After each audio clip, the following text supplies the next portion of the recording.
สวัสดีค่ะพ่อแม่พี่น้องสวัสดีFCทุกท่านเนาะค่ะกลับมาพบมาพอกับเจตาผ้ารวยคือเก่าค่ะในทางช่อง YouTube คลิปนี้เจตาจะวางแนวทางของลาวพัฒนาค่ะลาวพัฒนาเห็นอยู่นี่ประวัติของเลขลับวงในเด้อค่ะพี่น้อง FC เพิ่นเป็นจังใดลาวพัฒนาวันที่14ออก060ค่ะ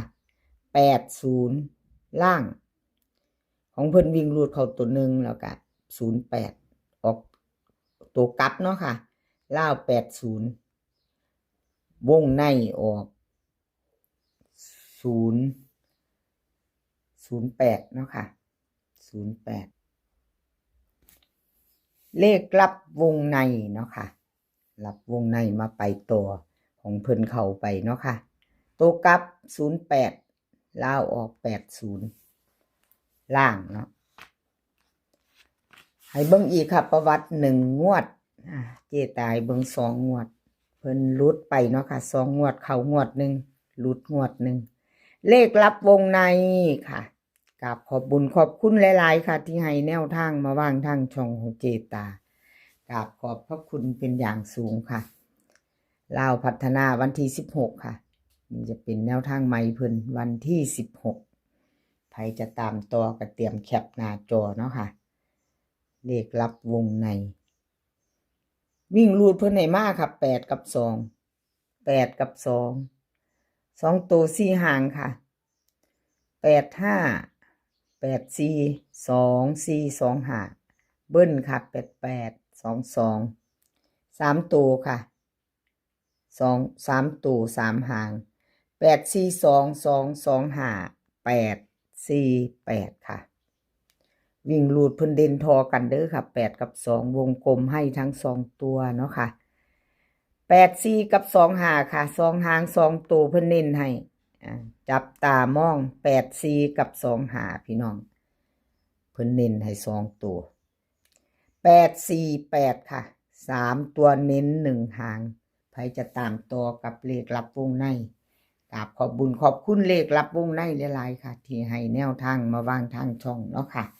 คลิปนี้จะมี3เซียนดังเด้อค่ะ3เซียนดังจะมีเลขลับวงในเลขล็อกโฟกัสแล้วก็รับสายด่วนค่ะรับสายด่วน3เซียนเอา FC ถ้าชอบของผู้ใดเนาะก็ถ้าติดตามรับชมรับฟังไปน้ำกันแล้วก็ถ้าแคปหน้าจอไว้ค่ะชอบก็จัดขัดก็ผ่านชอบของผู้ใดพิจารณาเอาเนาะค่ะชอบก็จัดขัดกับผ่านแคปหน้าจอค่ะเลขลับวงในมาไปต่อค่ะเป็นของใคร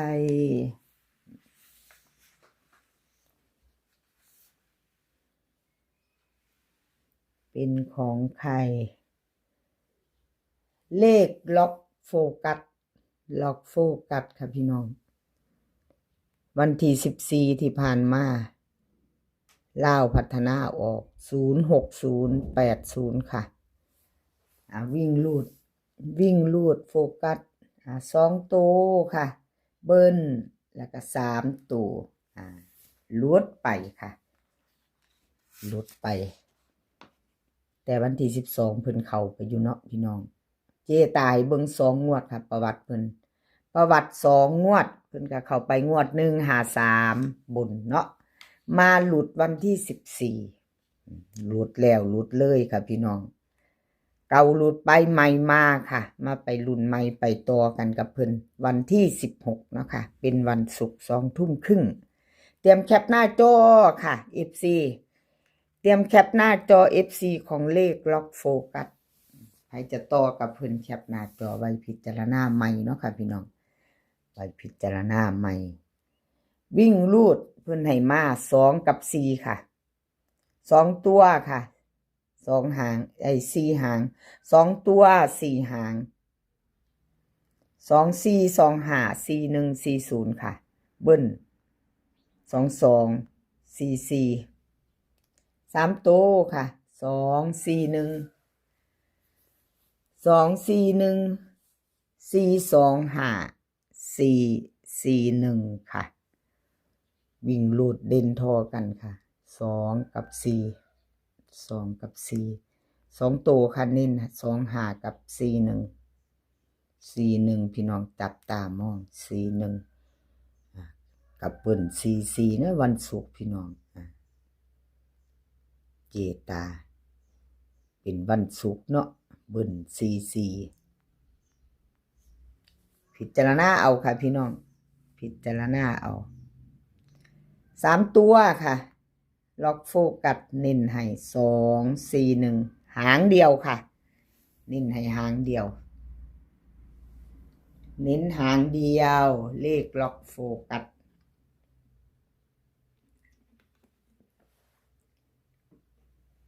มาไปต่อเป็นของใครแคปหน้าจอค่ะแคปหน้าจอ FC ล็อกโฟกัสแคปหน้าจอแล้วก็ได้ไปต่อเนาะค่ะแคปหน้าจอแล้วได้ไปต่อรับสายด่วนค่ะรับสายด่วนวันที่14ที่ผ่านมาค่ะพี่น้องวันที่14ที่ผ่านมารับสายด่วน060ค่ะ3ตัวบน80ล่างของเพิ่นเข้าไปวิ่งรูด8ตัวนึงเนาะค่ะสายวิ่งสายรูดยังบ่ทันหลุด2ตัวหลุดเบิ้ลแล้วก็3ตัวค่ะหลุดไปกราบขอโทษขออภัย FC แทนรับสายด่วนหลายๆเด้อค่ะ2งวดค่ะเพิ่นหลุดไป2งวดเก่าหลุดไปใหม่มาเนาะค่ะมาตามต่อไปใหม่เป็นวันใหม่แล้วเนาะพี่น้องเป็นวันใหม่วันที่ใหม่เฮาก็ไปใหม่กับแนวทางใหม่เนาะค่ะรับสายด่วนลาวพัฒนาค่ะเพิ่นให้มาวิ่งรูด3กับ4ค่ะ3กับ4 2ตัวค่ะ4หาง39 38 41 42เบิ้ลค่ะ33 44 3ตัวค่ะ3หาง341 439 34 341ไปต่อค่ะพี่น้องไปต่อ3ตัวค่ะ341 439 342ค่ะ342วิ่งรูด3กับ4วงกลมให้ทอกันเด่นเท่ากันค่ะบ่มีร่องเนาะเอาจับตามองสายวิ่งสายรูดงามบ่พี่น้องวิ่งรูดเพิ่นมักคือเจตาบ่ซีเน้นเด่น2ตัวเท่ากันเนาะค่ะเน้น39กับ41ค่ะ2ตัวเน้น2หาง2ตัวเน้น2หาง41ค่ะกับ39เนาะเลขงามเบิ้ลค่ะจับตามองเด้อพี่น้องวันศุกร์นะคะเบิ้ลอะไรก็เกิดขึ้นได้เนาะค่ะ3ตัวค่ะเน้นหางเดียวรับสายด่วนเน้นให้หางเดียวเด้อค่ะ3 4 1ไผจะไปต่อกับเพิ่นก็เตรียมแคปหน้าจอค่ะวันที่16เป็นวันศุกร์เนาะวันศุกร์ถ้าลุ้นกันรุ่นเลขเบิ้ลค่ะพี่น้องวันศุกร์เลขเบิ้ลเนาะมักมาแต่ว่า4นี่งามอยู่แล้วเจตามักอยู่ค่ะมันงามเนาะงาม41ค่ะพี่น้องรับสายด่วนค่ะแคปหน้าจอไฟจะต่อกับเพิ่นเนาะกราบขอบบุญขอบคุณรับสายด่วนหลายๆเด้อค่ะที่ให้แนวทางมาว่างทางช่องเนาะค่ะแล้วก็กราบขอบคุณหลายๆบ่ว่าจะเป็น FC เก่า FC ใหม่ที่เข้ามาคอมเมนต์กดไลค์กดหัวใจเนาะค่ะกดแชร์ให้มารับชมรับฟังช่องน้อยๆเจตาพารวยเป็นกำลังใจให้ด้วยดีเสมอมากค่ะกราบขอบพระคุณเป็นอย่างสูงเนาะค่ะมีอย่างที่เจตาเขียนผิดอ่านผิดไปก็ผิดพลาดไปก็กราบขอโทษขออภัยเนาะค่ะอย่าถืออย่าซ่าขออภัยหลายๆอ่านผิดเขียนผิดเนาะคอมเมนต์เข้ามาได้ค่ะติเพื่อก่อเนาะค่ะน้อมรับทุกคำติชมค่ะเจตาคลิปนี้ขอให้พี่น้องโชคดีกับเล่าพัฒนาวันศุกร์ 20:30 ค่ะมื้อนี้ก็ขอให้มีความสุขกันทุกคนให้สุขภาพร่างกายแข็งแรงเดินทางไปไสก็ขอให้ปลอดภัยค่ะเดินทางไปขอให้มีโชคกลับมาก็ขอให้มีชัยค่ะคลิปหน้าพอกันใหม่คลิปนี้ก็สวัสดีค่ะ